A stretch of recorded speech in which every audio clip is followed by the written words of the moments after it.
Starting की जो wiring है इस तरह से कई बार आपकी ये 2 कॉइल रनिंग की भी जल जाती है। और जो स्टार्टिंग की ये कॉइल है, ये वाली मैं आपको यहाँ दिखा देता हूँ, ये कॉइल जलने का क्या कारण होता है और ये कॉइल क्यों जलती है। देखिए दोस्तों, मैक्सिमम जो फॉल्ट आता है वो हमारे पंखों में क्या होता है, या रनिंग जलती है या स्टार्टिंग जलती है या फिर दोनों ही जल जाती है आपस में। मतलब रनिंग भी जल जाती है और स्टार्टिंग भी जल जाती है। उसके पीछे का क्या कारण होता है दोस्तों, वो मैं आपको बताने वाला हूँ।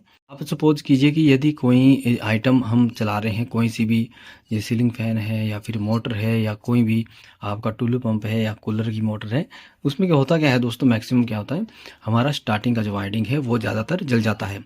ये तो सीलिंग फैन है, तो सीलिंग फैन में भी दोस्तों आपका मैक्सिमम क्या होता है, आप जितनी बार रिपेयरिंग के लिए ले जाते होगे कभी भी आप, तो आपका जो रनिंग की वायरिंग है वो आपकी ज़्यादातर जलती है।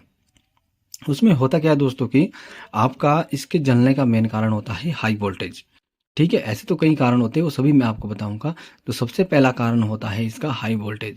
यदि आपकी हाई वोल्टेज आ जाती है, जैसे कि आपका जो आसमानी बिजली है वो आपकी बार बार कड़कती है, और आसमानी बिजली कड़कने के कारण क्या होता है कि इसमें आपका जो रनिंग स्टार्टिंग का वायरिंग है वो आपका जल जाता है, ओवर हीट होके, मीन्स ओवर वोल्टेज आने के कारण।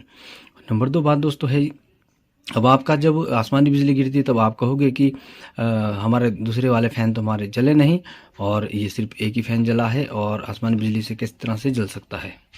तो मैं आपको बताना चाहूँगा कि जब आपका जो सीलिंग फ़ैन का जो कनेक्शन होता है, ठीक है, जो हमारा रेगुलेटर से होकर या स्विच से होकर के बोर्ड से हमारा जो कनेक्शन यहाँ पहुँचा होता है, जो यहाँ पर एक कनेक्टर लगा होता है उसमें लगा होता है, तो उसमें होता क्या है दोस्तों कि आपका फेस उसमें कंटिन्यू आ रहा होता है, जबकि फेस जो है आपका स्विच ऑफ करने पर क्या होता है कि बंद होना चाहिए, कट जाना चाहिए।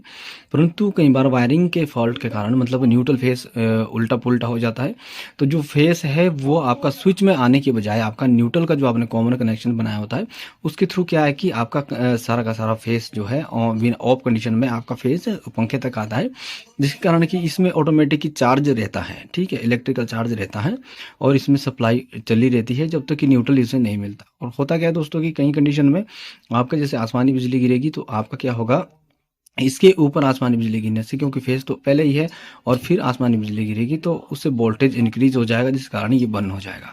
नंबर 2 कारण दोस्तों क्या है कि आपका जो ये बेरिंग है, यहाँ पर जो बेरिंग लगता है, एक यहाँ लगता है 6202 और 6201 निचली साइड, किसी किसी में 6202 ही लगते हैं, इसमें दोनों में ऊपर भी और नीचे भी। तो वो भी कई बार जाम होने के कारण क्या होता है कि यहाँ पर लोड ज़्यादा पड़ता है, जिसके कारण कि ये हमारा जो है रनिंग का वायरिंग स्टार्टिंग का वायरिंग हमारा जल जाता है। और दोस्तों इसके पीछे और भी कारण होते हैं, कई बार क्या होता है इसका डाटा हमारे गलत डाल दिया हो रिवाइंड करने के बाद, तो भी इसका वाइंडिंग जो है ये जल जाता है। तो दोस्तों इस तरह के बहुत सारे कारण होते हैं, अब रनिंग के ऊपर भी बहुत सारे कारण होते हैं, तो वो सब कुछ मैं आपको अगले वीडियो में बताऊंगा दोस्तों। यदि दोस्तों आपको ये इन्फॉर्मेशन अच्छी लगी होगी तो आप हमारे चैनल को लाइक करें और चैनल को सब्सक्राइब कर लें। वीडियो को पसंद करते हो तो शेयर जरूर करें। धन्यवाद।